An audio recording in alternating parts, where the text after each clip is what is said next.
అందరికీ నమస్కారం. నేను మీ డాక్టర్ చమన్ సింగ్. ఈరోజు మనం ఒక ఇంట్రెస్ట్ అయిన టాపిక్ గురించి, అందరిలో ఉన్న ఒక సందేహం గురించి చర్చించుకుందాము. ముఖ్యంగా పురుషుల్లో ఉండేటువంటి లైంగిక సమస్యల విషయానికి వచ్చినప్పుడు, వాళ్ళలో ఉండే లైంగిక సమస్యల గురించి వాళ్ళు మమ్మల్ని సంప్రదించినప్పుడు, ముఖ్యంగా యువకుల్లో ఒక ప్రశ్న తలెత్తుతా ఉంది. వాళ్ళలో ఒక భయం ఏర్పడింది. వాళ్ళలో ఒక సందేహం ఏర్పడింది. ఆ అనుమానంతో వాళ్ళు పూర్తిగా కుంగిపోతా ఉన్నారు. ఆ అనుమానంతో కుంగిపోయి నాకు అందువల్లే ఈ సమస్య వచ్చింది అనేటువంటి ఒక నిరంతరం ఒక మనోవేదనకు గురైతా ఉన్నారు. అట్లాంటి చాలామంది మా దగ్గరికి వచ్చినప్పుడు ఈ సమస్యను లేవనెత్తారు. మాకు ఫోన్లు చేసినప్పుడు కూడా వాళ్ళు ఫోన్లలో ఇదే సమస్య ముఖ్యంగా చెప్తా ఉంటారు. నాకు దానివల్లనే అట్లా జరిగింది సార్ అని చెప్పేసి.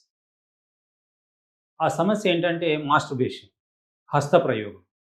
పురుషుల్లో సాధారణంగా ఒక వయసు వచ్చాక 14, 15 సంవత్సరాల వయసు వస్తున్నప్పుడు, ఆ యవ్వన దశ వస్తున్నప్పుడు పురుషుల్లో మాస్టర్బేషన్ అనేది చాలా సహజంగా జరిగేటువంటి ఒక ప్రక్రియ. అయితే ఇది చాలామంది పెళ్ళికి నిర్ణయించిన తర్వాత, పెళ్లి తేదీ నిర్ణయం అయిన తర్వాత, లేదా పెళ్లి కుదురుతున్న సమయంలో, పెళ్లి సంబంధాలు చూస్తున్న సమయంలో విపరీతంగా భయపడిపోయి ఏం చేయాలో తెలియక, ఎవరిని అడగాలో తెలియక మానసికంగా బాగా కుంగిపోతూ ఉన్నారు. ఆ మానసికంగా కుంగిపోవడం వల్ల అంగస్తంభన సమస్య మరింత ఏర్పడతాం. ఈ అంగస్తంభన సమస్య వచ్చినప్పుడు వాళ్ళు మాకు ఫోన్ చేసినప్పుడు ఒకటే చెప్తారు వాళ్ళు. సార్, నాకు చాలా ఏళ్ళుగా నాకు హస్తప్రయోగం అలవాటు ఉండే, దానివల్లనే నాకు ఇట్లా అయిపోయింది. ఇప్పుడు నాకు అంగం స్తంభించట్లేదు.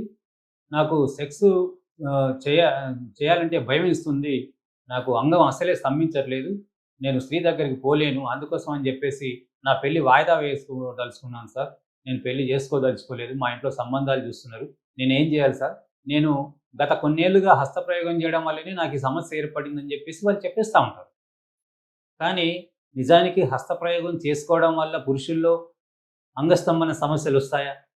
అసలు అంగస్తంభన సమస్యలకు మనిషి హస్తప్రయోగం చేసుకోవడానికి ఏమైనా సంబంధాలు ఉన్నాయా అని చెప్పేసి అంటే, శాస్త్రీయంగా ఇంతవరకు అలాంటి రుజువులు కానీ, అలాంటి సంబంధాలు కానీ ఏమీ లేవు. అసలు హస్తప్రయోగానికి అంగం స్తంభించకపోవడానికి సంబంధమే లేదు అసలు. దానికి సంబంధించిన కారణాలు వేరుంటాయి. మీ అంగం స్తంభించట్లేదు, లేదా మీలో లైంగిక కోరికలు కలగట్లేదు అనంటే, దానికి సంబంధించినటువంటి శారీరక సమస్యలు కొన్ని ఉంటాయి. ఆ సమస్యల్ని మనం పరిష్కరించుకున్నప్పుడు ఈజీగా మళ్ళీ అంగస్తంభన జరిగి సాధారణమైనటువంటి సాంసారిక జీవితాన్ని గడపడానికి తోడ్పడుతుంది. అందులో ఉన్న సమస్యల్లో ముఖ్యంగా మొదలు చెప్పుకోవాల్సింది ఇట్లాంటి సమస్యల్లో యువకుల్లో ఉండేటువంటి భయాల వల్ల కాబట్టి అది మానసిక సమస్య. మొదలు ఈ మానసిక సమస్యను మీరు దూరం చేసుకుంటే గనక, మీరు ఈ సత్యాన్ని తెలుసుకుంటే గనక, దానివల్ల మీకు జరగలేదనేటువంటి నిజాన్ని మీరు తప్పకుండా గ్రహిస్తారు. ఆ నిజం మీరు గ్రహించినప్పుడు ఖచ్చితంగా మీలో మళ్ళీ తిరిగి అంగస్తంభన పొందుకుంటుంది. లేదా మెడిసిన్స్ కొంతవరకు మీకు సపోర్ట్ ఇస్తాయి. ఆ మెడిసిన్ సపోర్ట్ వల్ల మీరు మళ్ళీ సాధారణ స్థితికి వచ్చి, సాధారణ అంగస్తంభనలు కలిగి, మీరు వివాహ జీవితాన్ని పూర్తిగా అనుభవించేటువంటి అవకాశం ఉంది.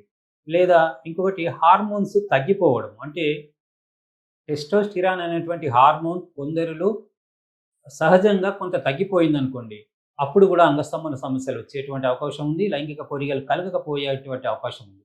అది ఉందా లేదా ఒకసారి చెక్ చేసుకొని, మీరు మీ వైద్యుని సంప్రదించి, అది చెక్ చేసుకొని దానికి సంబంధించిన ట్రీట్మెంట్ తీసుకోవడం ఒక తప్పనిసరి విషయం. అట్లాగే సర్క్యులేషన్ సరిగా లేదనుకోండి, మీ అంగంలోకి బ్లడ్ సర్క్యులేషన్ సరిగా లేదనుకోండి, అప్పుడు కూడా అంగస్తంభన జరిగేటువంటి అవకాశం లేదు. లేదా మీకు కొన్ని న్యూరో ప్రాబ్లమ్స్ కానీ, నరాల జబ్బులు కానీ ఉన్నప్పుడు కూడా అట్లా జరిగే అవకాశం ఉంది. ఇవన్నిటికీ కూడా మీరు మందుల ద్వారా సమస్యను పరిష్కరించుకునే అవకాశం ఉంది. మేము మా దగ్గరికి వచ్చే వాళ్ళలో చాలా మందిలో ఈ లైంగిక సమస్యల కోసం మేము కొన్ని మెడిసిన్స్ ఇస్తూ ఉంటాము.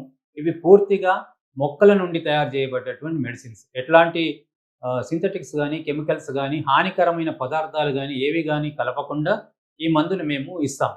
ఇది పూర్తి ఎలక్ట్రో హోమియోపతి మెడిసిన్ అంటారు. ఎలక్ట్రో హోమియోపతి అనేది ఒక కొత్త సిస్టము. ఇందులో కేవలం మొక్కలు మాత్రమే వాడతాం. ఎట్లాంటి మెటల్స్ గానీ, ఏవి గానీ వాడము కాబట్టి మనిషి శరీరం పైన ఎట్లాంటి నష్టం చేసేటువంటి అవకాశము ఈ మందులో లేదు. కాబట్టి మీరు నిరభ్యంతరంగా మందులు వాడొచ్చు. ఇది 2 బాటిల్లు గానీ, 3 బాటిల్లు గానీ మేమిచ్చినప్పుడు దాన్ని మీరు ఇందులో ఉన్న మందుని ఒక సగం కప్పు నీళ్లు తీసుకొని, ఆ సగం కప్పు నీళ్ళల్లో ఈ మందు 10 డ్రాప్స్ కలుపుకొని తాగేసేయాలి. తాగేసినప్పుడు ఇది భోజనానికి ముందు ఒకటి, భోజనానికి తర్వాత ఒకటి అన్నట్టుగా ఉంటాయి. ఎవరికి ఎన్ని డ్రాప్స్ ఇవ్వాలి, ఎన్ని మెడిసిన్స్ ఇవ్వాలి అనేది వాళ్ళకున్న సమస్యను బట్టి, వాళ్ళకున్న వయస్సును బట్టి, వాళ్ళకు ఉన్నటువంటి ఇతర సమస్యలను బట్టి. ఇప్పుడు షుగర్ కూడా కలిసిందనుకోండి, దానికి వేరే మందుంటుంది. లేదా ఇతరత్ర జబ్బులున్నాయనుకోండి, అవన్నీ కలిసి ఉన్నప్పుడు వాళ్ళకు వేరే మందులుంటాయి. షుగర్ లేని వాళ్ళకి వేరే మందులు, షుగర్, బీపీ కలిపి ఉన్న వాళ్ళకి వేరే మందులు, ఇట్లా రకరకాలటువంటి మందులుంటవి. ఇది ఒక ప్రొడక్ట్ కాదు. చాలామంది మేము చూపెట్టినప్పుడు ఏందంటే, "ఆ మెడిసిన్ ఆ బాటిల్ పంపించండి సార్" అంటారు. లేదంటే, "ఈ బాటిల్ ఎక్కడ దొరుకుతదో చెప్పండి సార్ తీసుకుంటాం" అంటారు. కాదు, అట్లా కాదు. ఇది మీ వయసును బట్టి, మీ ప్రాబ్లమ్‌ని బట్టి మీకోసం మాత్రమే తయారు చేసేటువంటి కొన్ని ఫార్ములాస్. ఈ ఫార్ములాస్ ఏది ఎవరికి గలపాలి, ఎంతమందికి గలపాలి అనేది ఉంటుంది. ఇట్లాంటి ఈ మెడిసిన్‌ని మీరు 10 డ్రాప్స్ గనుక కలుపుకొని వాటర్‌లో కలుపుకొని తాగితే ఇట్లాంటి సమస్యలకు పరిష్కారం దొరుకుతుంది. మానసిక సమస్యలు ఉన్నప్పుడు మానసిక సమస్యకు తోడుగా ఒక ఎక్స్‌ట్రా మెడిసిన్ ఉంటుంది. మళ్ళీ మీ సర్క్యులేషన్ ప్రాబ్లమ్ ఉన్నప్పుడు సర్క్యులేషన్‌కి మెడిసిన్ లేదా హార్మోన్ మెడిసిన్. ఎలక్ట్రో హోమియోపతిలో టెస్టోస్టిరాన్‌ని పెంచేటువంటి మందులు చాలా బ్రహ్మాండంగా ఉంటవి. అంటే టెస్టోస్టిరాన్ ఉత్పత్తిని మళ్ళీ రీప్రొడ్యూస్ చేసేటువంటి అవకాశము ఈ మందులకు ఉంటుంది. కాబట్టి టెస్టోస్టిరాన్ తగ్గిన వాళ్ళలో ఖచ్చితంగా ఈ మందులు పనిచేస్తాయి. అట్లాగే సర్క్యులేషన్ తగ్గిన వాళ్ళలో కూడా ఈ మందులు పనిచేస్తాయి. అట్లాగే న్యూరో ప్రాబ్లమ్స్ వల్ల కూడా ఉన్నటువంటి దానిలలో కూడా ఈ మందులు చాలా ప్రభావవంతంగా పనిచేస్తాయి. ఇట్లా అనేక రకాలైన మెడిసిన్స్ ఇందులో కలిపి మేము ఇస్తాము. కాబట్టి ఈ మందులు మీరు ఫోన్ ద్వారా సంప్రదించి మీ సమస్యను పూర్తిగా చెప్పినా పర్వాలేదు. అప్పుడు మందులు పంపించే అవకాశం ఉంటుంది. లేదా మీ దగ్గర కొన్ని ఇదివరకే మీరు టెస్ట్ చేసుకున్నటువంటి రిపోర్ట్స్ గనుక ఉంటే రిపోర్ట్స్ పంపించండి. ఆ రిపోర్ట్స్‌ని మేము చూస్తాము. లేదా మా దగ్గరికి రావాలనుకుంటే మీరు హైదరాబాద్‌లో కూకట్పల్లి హౌసింగ్ బోర్డ్‌లో ఉన్నటువంటి రోడ్ నంబర్ 4లో ఉన్నటువంటి మా క్లినిక్‌ని ఒక్కసారి సంప్రదిస్తే మీరు వస్తే గనక మీరు మీ సమస్యను చెబితే మీ సమస్యను విని దానికి ఎట్లాంటి మందులివ్వాలి, ఏం మందులివ్వాలి అనేటువంటిది పూర్తిగా ఆలోచించి ఆ మందుల్ని ఇస్తాము. ఈ మందులు పూర్తిగా ఆహ్, అపాయకరం కానివి కాబట్టి, ఎట్లాంటి సైడ్ ఎఫెక్ట్స్ లేనివి కాబట్టి, మీరు బ్రహ్మాండంగా ఈ మెడిసిన్‌ను వాడుకుంటే మీకు ఖచ్చితంగా దాని ఫలితాలు ఉంటవి.